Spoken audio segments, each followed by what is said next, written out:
কি যে করি, কোনো কাজকর্ম কিছুই নেই। বসে থাকলে তো আর সংসার চলবে না। কিছু একটা না করতে পারলে তো না খেয়ে থাকা লাগবে। কি ব্যাপার? এখনো সংসেজে বসে আছো কেন? যাও যাও, দেখো কোনো কাজের সন্ধান পাও কিনা। না হলে চাল ডাল সবকিছুই শেষ। আজ যদি রোজগার করতে না পারো, তাহলে না খেয়ে থাকা লাগবে। আচ্ছা ঠিক আছে, যাই দেখি কোনো কাজের সন্ধান যদি পাই। আচ্ছা ঠিক আছে, যাও।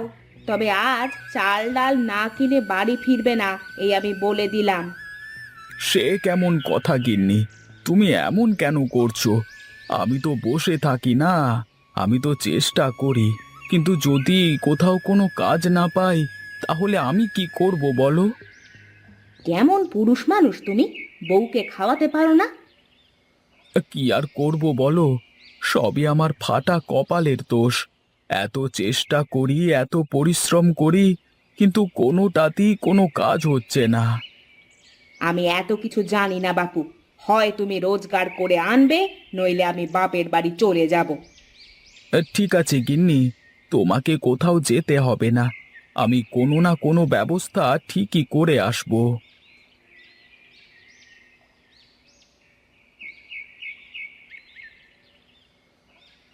আরে এই গোপাল দাদা, এই চললে কোথায় গো? একটু বাজারের দিকে যাচ্ছি দাদা। আজ অনেক দিন হয়ে গেল, কোনো কাজ নেই। দেখি যদি কোনো কাজের সন্ধান পাই। বাজারে যাচ্ছ কাজের সন্ধানে? তা বাজারে কি কাজের সন্ধান পাওয়া যায় নাকি? আমার সাথে চলো, আমি তোমাকে কাজ দেব। সারাদিন কাজ করবে, দিন শেষে 300 টাকা পাবে। চলো তো। হ্যাঁ হ্যাঁ, চলবে বই কি, একদম দৌড়াবে। আচ্ছা ঠিক আছে, চলো আমার সাথে। আমি তোমাকে কাজে নিয়ে যাচ্ছি। তুমি চাইলে প্রতিদিন আমার সাথে কাজে যেতে পারবে। আমি খুব সমস্যার মধ্যে আছি। আজ কদিন ধরে কোনো কাজ নেই আমার। এ সময় প্রতিদিন কাজের জোগান হলে তো অনেক ভালো হবে। আচ্ছা ঠিক আছে, চলো। এখানে দাঁড়িয়ে না থেকে হাঁটতে হাঁটতে কথা বলি। হ্যাঁ হ্যাঁ, চল চল, তাই চল যাই। তা তুই ধান লাগাতে পারিস তো নাকি? হ্যাঁ হ্যাঁ, কেন পারবো না, সব পারি। মাঠ ঘাট দোকানপাট যা বলবে সব কাজ করে দেব। আচ্ছা ঠিক আছে, চল তাহলে। আরে গোপাল, তোকে নিয়ে এসে বেশ ভালোই করেছি দেখছি আমি। ভালোই তো ধান লাগাতে পারিস দেখছি। গরিব মানুষের ছেলে তো, সব কাজ শেখা আছে। আচ্ছা ঠিক আছে, তুই কাজ কর।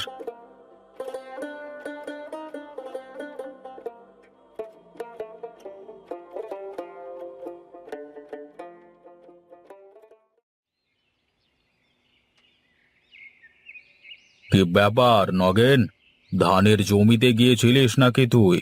কতজন লোক কাজ করতে এসেছে আজকে? হ্যাঁ জি মালিক, এই সকাল থেকে ধানের ক্ষেতের দিকে যায়নি। কি অবস্থা তার তো কোনো খোঁজ খবর পাইনি। অনেক দিন হয়ে গেল ধান ক্ষেতের কাছে যাওয়া হয় না। চল তো গিয়ে দেখি কি অবস্থা। এখন যে আর কি হবে, দুপুর হয়ে গেল, মাঠে এখন কড়া রোদ। এর মধ্যে যাওয়ার কোনো দরকার নেই। একটু পরে তো এমনিতেই শ্রমিকদের হাজিরা দিতে হবে।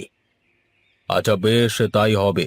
তাহলে একটা কাজ কর তুই, বাড়ি যাবার পথে একবার দেখে যাবি যে কতগুলো লোক কাজ করছে, কেমন? আচ্ছা বাবু, ঠিক আছে, আমি দেখে তারপর বাড়িতে যাবো ক্ষণ। আচ্ছা বেশ, তাহলে আয় এখন।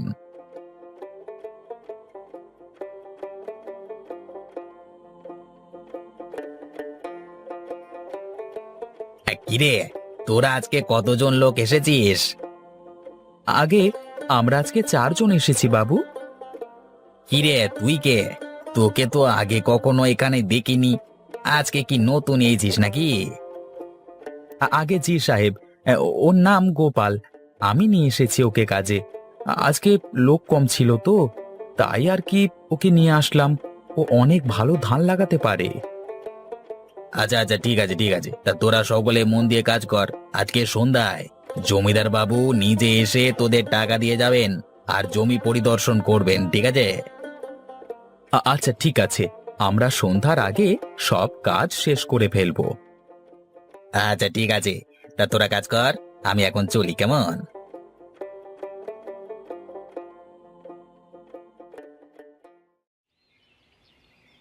তাহলে তোরা আজ কজন কাজ করছিস? আগে জমিদার বাবু, আমরা আজকে 4 জন কাজ করছি। তা তোদের কি পুরোপুরি ধান লাগানো হয়ে গেছে নাকি? হ্যাঁ জমিদার বাবু, আমরা সব কাজ করে ফেলেছি। আচ্ছা, এই নে, তোদের হাজিরা নিয়ে যা এক এক করে।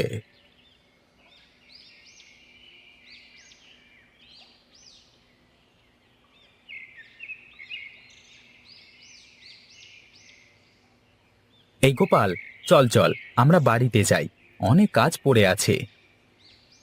আমাকে একটু বাজারে যেতে হবে, তুমি চলে যাও, আমি আসছি। আচ্ছা ঠিক আছে, আমি গেলাম তাহলে, তুমি এসো কেমন।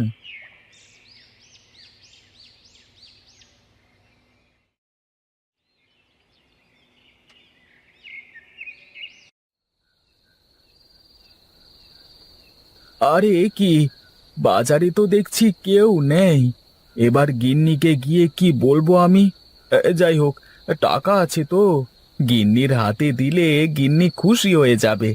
যাই যাই, বাড়িতে যাই।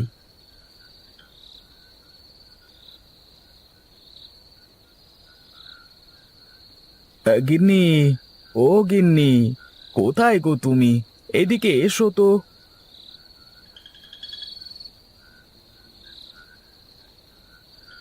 যাক বাবা, ভালোই হয়েছে, গিন্নি দেখছি ঘুমিয়েছে।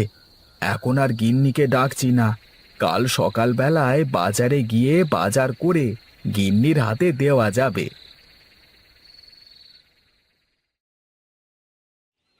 এই গোপাল, গোপাল, এদিকে আয়, আয় তাড়াতাড়ি এদিকে আয় বলছি। আরে জমিদার বাবু আপনি? এই গিন্নি দেখো দেখো, হে জমিদার বাবু, তোমার যদি বিশ্বাস না হয় তবে হে জমিদার বাবুর কাছে জিজ্ঞাসা করে দেখো আমি কাজ পেয়েছি কিনা। আচ্ছা হয়েছে হয়েছে, বুঝেছি তুমি কাজ পেয়ে গেছো। এখন জমিদার বাবু কেন এসেছে তাই শোনো আগে। হ্যাঁ, তা জমিদার বাবু আমার কাছে কি দরকারে আসলেন? আমাকে খবর দিলে আমি নিজেই চলে যেতাম। তোর বাবা আমাকে আজ থেকে অনেক বছর আগে তোর এই বাড়িটা আমার কাছে বন্ধক রেখে অনেক টাকা ধার নিয়েছিলেন। এই কাগজে সব লেখা আছে। মানে, আপনি এসব কি বলছেন? আমি তো কিছুই বুঝতে পারছি না জমিদার বাবু। তুই বুঝিস বা নাই বুঝিস, সেসব দিয়ে আমার কাজ নেই। তুই কালকে বাড়িটা খালি করে দিবি, কেমন? বাবু, আমি তো এসব কিছুই জানতাম না, আমাকে কিছুটা সময় দিন, আমি সব টাকা পরিশোধ করে দেব। ঠিক আছে, আমি তোকে 3 মাস সময় দিলাম। এর মধ্যে যদি সব টাকা পরিশোধ করতে পারিস তবে বাড়িটা তোর, কিন্তু কালকে বাড়ি খালি করে দিবি। আগে জমিদার বাবু, যদি বাড়িটা খালি করে দিই তাহলে আমি থাকবো কোথায়? আপনি আমাকে দয়া করে বাড়িতে থাকতে দিন। আচ্ছা ঠিক আছে, আমি তোকে শুধু তোর ঘরেই থাকতে দিলাম, কিন্তু মনে রাখিস তুই শুধু তোর ঘরটা ব্যবহার করতে পারবি, অন্য কিছু ব্যবহার করতে পারবি না। মনে থাকে যেন, আমি 3 মাস পর আবার আসবো।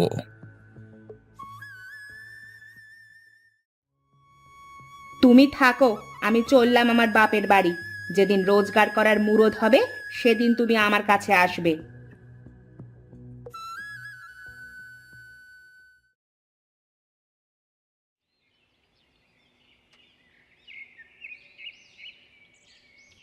বাবা, আমাকে কিছু টাকা দিবে?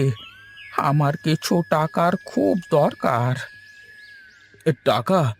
কিন্তু আমার কাছে তো টাকা বলতে শুধু 300 টাকা আছে। আমার 300 টাকা হলেই হয়ে যাবে বাবা। আচ্ছা ঠিক আছে, আপনি দাঁড়ান, আমি টাকা নিয়ে আসি।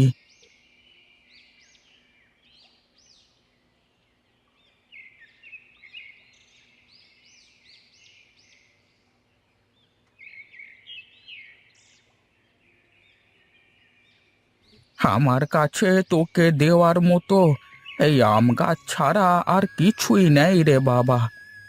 এই নে, এই গাছটা তোর ভাগ্য বদল করে দেবে। আরে, আমি এই আম চারা কোথায় লাগাবো? জমিদার বাবু বলেছেন টাকা শোধ না করা অবধি কোনো কিছু ব্যবহার করা যাবে না। এক কাজ করি, চালের উপরের মাটিতে গাছটা লাগিয়ে দিই।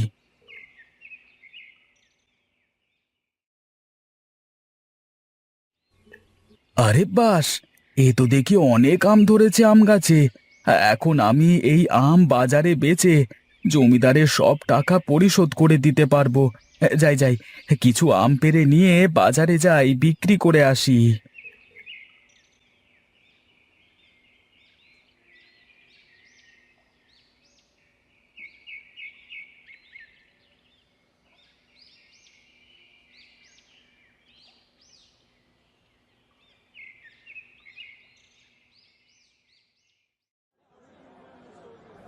খেয়ে যান, খেয়ে যান, মিষ্টি মিষ্টি আম খেয়ে যান।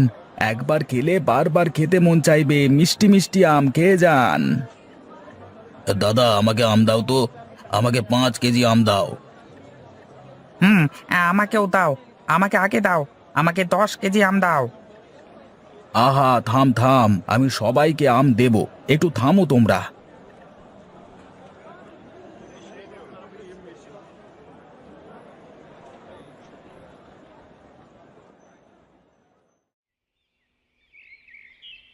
জমিদার বাবু, এই নিন আপনার টাকা। এখন আমার বাড়ির কাগজ আমাকে ফিরিয়ে দিন। হ্যাঁ হ্যাঁ, এই নে তোর বাড়ির কাগজ। আর শুনলাম তুই নাকি বাড়ির চালে আম গাছ লাগিয়েছিস, সেই গাছে নাকি অনেক আম ধরেছে। আগে হ্যাঁ জমিদার মশাই। তাহলে তো এখন ভালোই রোজগার করছিস। যা, এখন তোর বউকে ফিরিয়ে এনে ভালোভাবে সংসার কর। না, তার কোনো দরকার নেই জমিদার বাবু। যে আমার খারাপ সময়ে পাশে থাকে না, এমন মানুষ দিয়ে আমি কি করব? আমি চলি এখন।